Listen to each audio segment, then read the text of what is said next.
Thank you, Indira. Kyle, can we have you come up here with the updated program? Because we just want to know if there's Q&A right now or we're going to wait for the last speaker.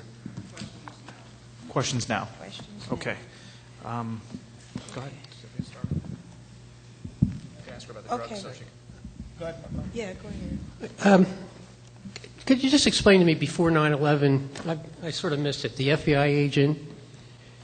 I mean, when did he know what PTEC was involved in? And you said that he could have stopped 9/11. And I have one more after that. Yes, Agent Robert Wright had been following Yassin al-Qadi actually since 1992. In 94, the Quran Literacy Institute was shut down. They knew of his terrorism financing. His investigation in 1998 was shut down in 1999, and he was threatened with Office of Professional Responsibility or Review. And another thing, the promise. Now, for everyone, we were talking about that earlier about the put options. Now, CIA has an automatic safeguard, the promise, where they check any unusual trading. So it automatically goes into the CIA file. So the PTEC could have possibly been involved with the premise, and that's why we don't get any information from that, or? PTEC was with MITRE in the basement of the FAA for 2 years prior to 9/11. Their specific job was to look at interoperability issues the FAA had with NORAD and the Air Force in the case of an emergency. If anyone was in a position to know that the FAA, there was a window of opportunity or to insert software or to change anything, it would have been PTEC along with MITRE. And that ties right back to Michael Ruppert's information. That's where I'd like to perhaps take you. Now, first of all, in the beginning of your presentation, you mentioned DARPA. Could you just go back and refresh for me what your relationship is or was with DARPA? I'm a senior consultant. There was a small company called the Interoperability Clearinghouse. The abbreviation is ICH. They are a DARPA-funded company. DARPA is a Defense Advanced Research Project Agency think tank, and they fund interesting technologies out there. The particular project that I was working on had to do with interoperability of software and information. It was artificial intelligence based. In-Q-Tel, the CIA's IT-seeking arm, was holding funding hearings. Actually, the funding hearing was being held on 9/12. That's what I was doing there. I wanted to use that software for risk. So after 9/12, they decided not to fund it, which is why I was back looking for things like PTEC. Now, tell me what the exact relationship is between your information on PTEC and Mike Ruppert's ability to trace actions directly to the Secret Service and the Vice President's office. The functionality, if I have stated that correctly. Yeah. The functionality that Michael is claiming that Dick Cheney utilized is the exact same functionality I was looking to utilize PTEC for in the bank. I was looking to set up a shadow surveillance system on everything going on, every transaction, and the ability to backdoor, look at information unobtrusively, and to backdoor intelligent agents out there to do things that other people would not be aware of. To stop, I mean, in risk, the whole shift is from bad things going on and finding it after the fact to preventing it from happening. So we were looking for patterns and have an intervention in there. So we were looking for interventive software, something that would stop. What Michael Ruppert is referring to is exactly the same kind of functionality, surveillance and intervention. If I may, you gave us photographs of the founders of PTEC. And you also showed us their clients, which included, and my eyes are not the best without my glasses, but it looked like I saw the seal of the House of Representatives, the seal of the United States Senate. The Executive Office of the President is a client, the Secret Service, the Department of Navy, the Air Force, NATO, Enron, MITRE, the FBI, and it goes on. That's just partial there. Right. So now my question is, who's founder and who's client?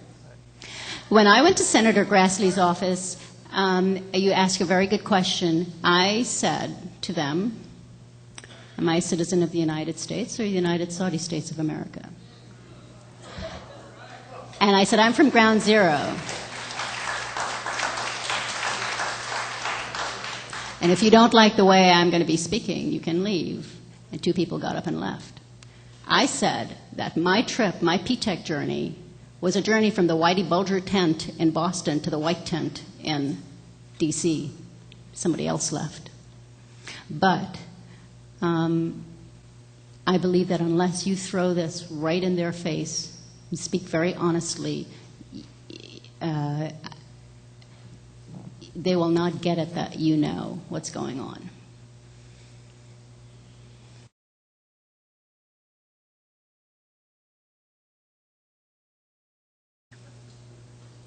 I hear your answer or your response, but I don't know if that answered my question, or maybe my question doesn't. I apologize. Need an answer. I think I will hand the microphone over to my co-commissioner here for a few questions. Sure, you can articulate your question. 2 things. I made a comment in the beginning that when you come to deep political relationships, the idea of nation-state sort of gets fuzzy and loses meaning. Would you agree with that? Now I understand Cynthia's question. Who's really behind PTEC is the question, right. Correct?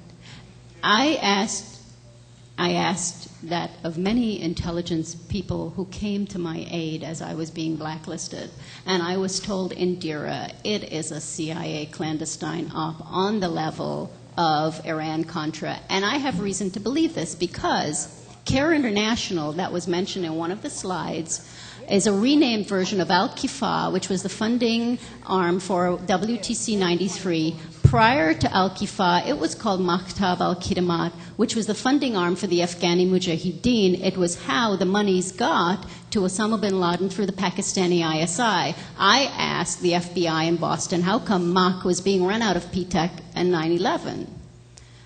And that jived with a lot of what Intel was telling me, that it's a CIA front, shut up and go away. At that level, I said, well, why doesn't the FBI take advantage of their celebrated differences with the CIA? And I was told, because at that level, they work together. They are not. That's exactly right. That's the answer to my question. Thank you.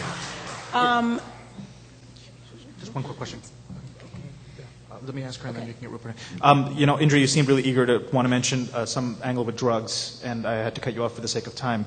Can you do so in about 60 seconds? Just your thesis about what drugs have to do with what you're talking about. It's more than a thesis. Joe Bergantino, when PTEC fell into his lap, they paid for private investigators to follow a couple of the PTEC people, and it did go to a mob-run warehouse area, and the reports came back that basically it was a drop shipment place for drugs. That was turned over to the Boston FBI. 2 weeks ago, Joe told me, Indira, what do you do in this country when all of this information, this source data, documents, go into a big black hole in the FBI, never to be seen again? Thank you. I've got a really scary question to ask about when I go back to Congress, but I want to bring it's really scary, but I want to bring Mike Ruppert in, who wants to add a few points to what you've said. Thanks.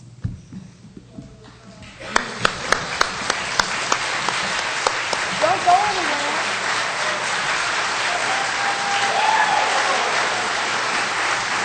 Indira. Don't go away. What's happening for you? Don't let her go away. Very quickly to add to this, in Crossing the Rubicon, I have one whole chapter on promise, but promise, which stands for Prosecutors Management Information System, PROMIS, which was its original name in the early 1980s. Appears in about, I have 32 chapters in the book, and PROMIS appears in probably 11 of them. Now, what Cynthia was asking and what you were talking about, and to illustrate the case, there's another company that you and I are extremely familiar with called DynCorp. Oh, gosh, yes. Which has been very closely connected. I wrote a major expose on PROMIS in October of 2000 after the National Security Staff of the Royal Canadian Mounted Police came to ask me questions about how their PROMIS software got compromised. The story's on the From the Wilderness website. But DynCorp, aside from being everywhere and doing everything possibly dirty, DynCorp also operates the telephone systems for the United States House of Representatives and the United States Senate. The billing records are maintained by an Israeli company called Amdocs, which monitors every phone call called, every phone call placed, every bill, every time, the duration of every call, who made the call, et cetera, et cetera, et cetera. We know that DynCorp has PROMIS. And this is where I truly wish our dear friend and colleague Catherine Austin Fitz were here today, because I would speak this on her behalf, because she was my teacher on this. What we see is that all these government agencies, as a result of PROMIS and PROMIS progeny, PROMIS enhanced versions with artificial intelligence being in the hand of private corporations, has turned the entirety of the United States government into a franchise feeding trough for the benefit of private corporations. The government belongs to private corporations. When you consider that another company known to have PROMIS, aside from DynCorp, is Lockheed Martin, on whose board of directors sat Lynn Cheney, the vice president's wife, until he took office. She was also in the PEOC Presidential Emergency Operations Center with her husband on the morning of 9/11. How did she get in? She didn't hold a government office. But if you consider the two companies, Lockheed Martin and DynCorp, control all the financial auditing of the Department of Defense, the Departments of Housing and Urban Development, about 10 other departments in the U.S. government, and the fact that the Pentagon has lost, quote unquote, $3.3 trillion of your money through the accounting system that they refuse to account for. The money just disappeared. That also is PROMIS software in action.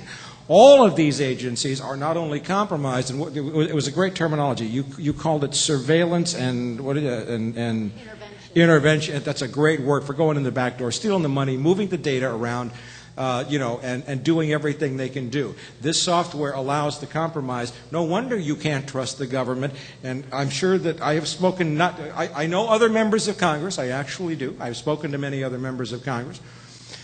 And this member here, who will be back, and God bless you,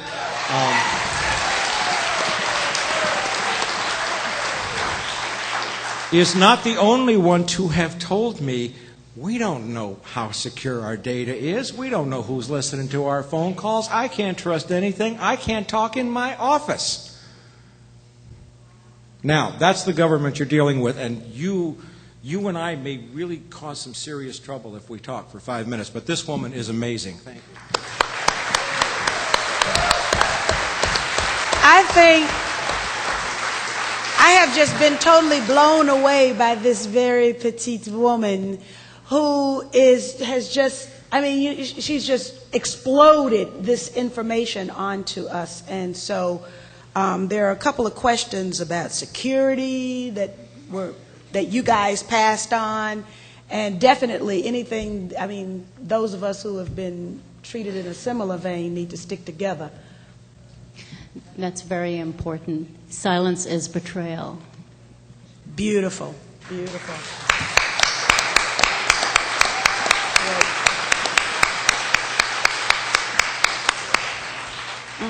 It's frightening.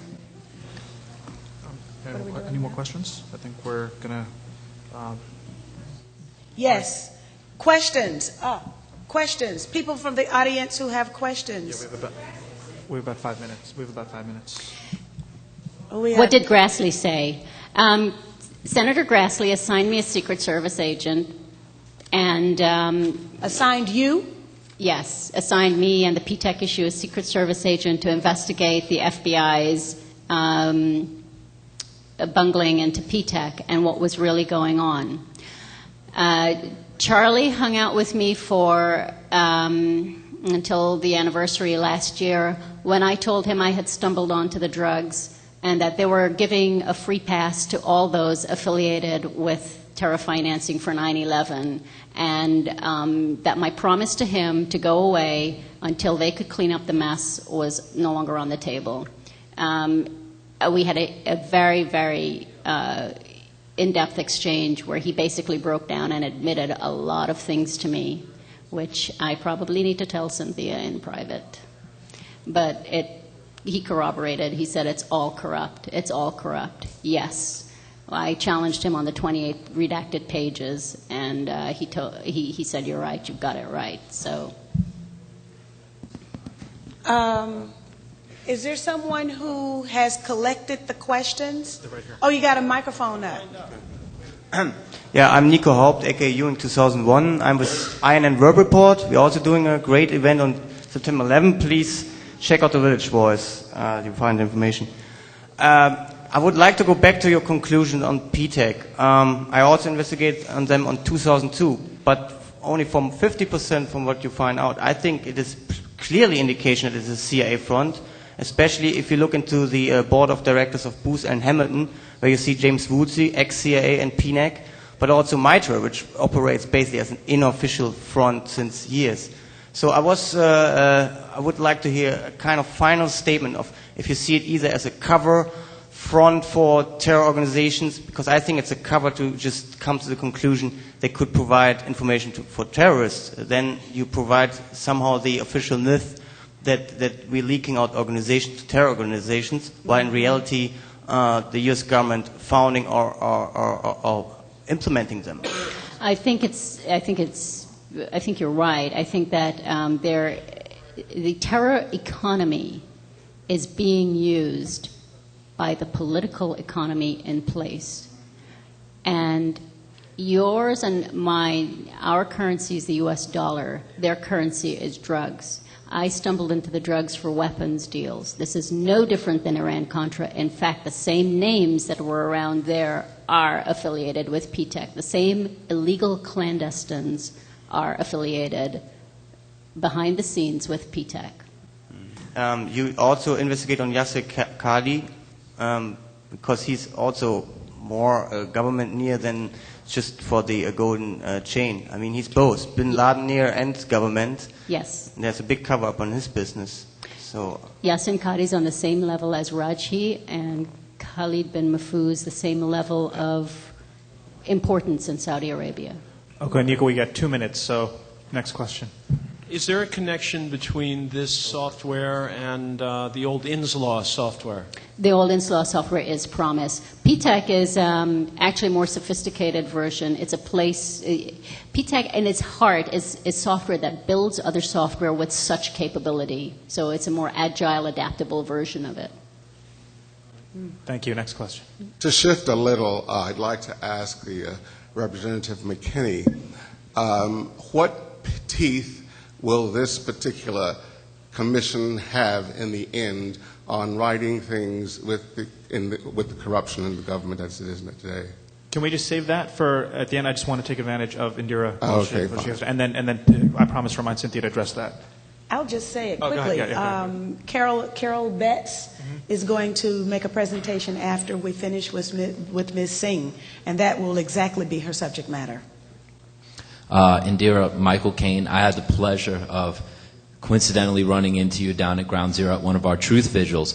And I've been looking at your work and mainstream coverage of it quite a bit. My question is that, to my understanding, I believe some of your information, well-documented litigation quality information, made its way into some lawsuits. I'm not sure if that's true or not. I just wanted to know if that's true. And I also was under the impression that some of that was tied up, so there's things you can't talk about because the lawsuits actually tied that information up where you're not allowed to go forward. And just on follow-up to that, are you going to be releasing a book, and can you release a book, or is this information tied up in a way that wouldn't allow? I am going to do my best to make sure that the information on PTEC doesn't get tied up in litigation.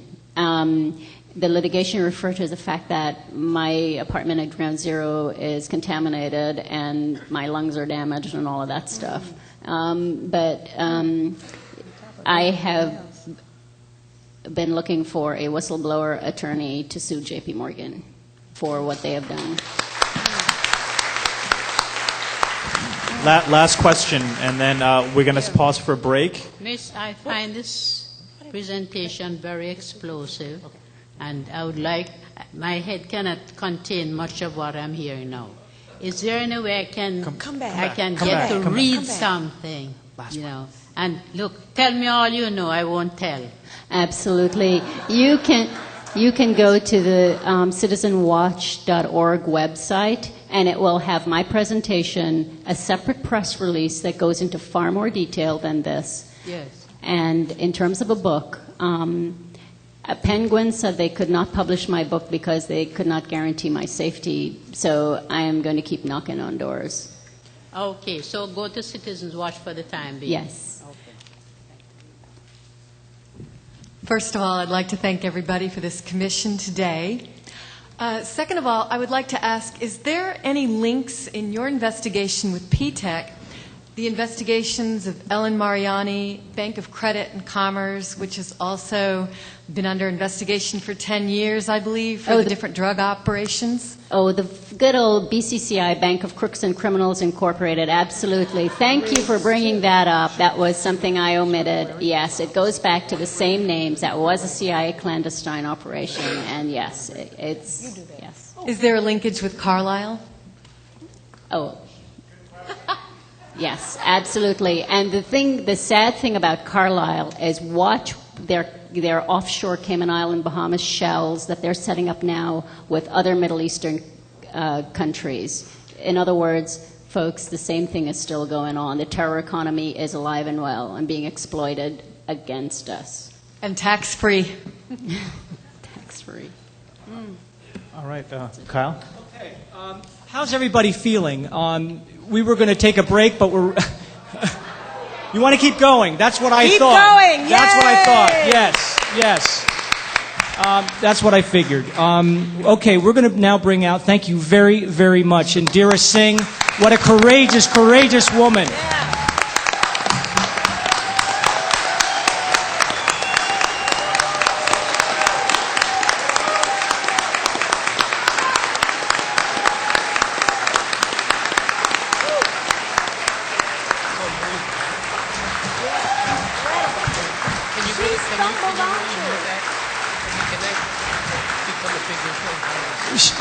Indira has been struggling to tell this story for months, and she's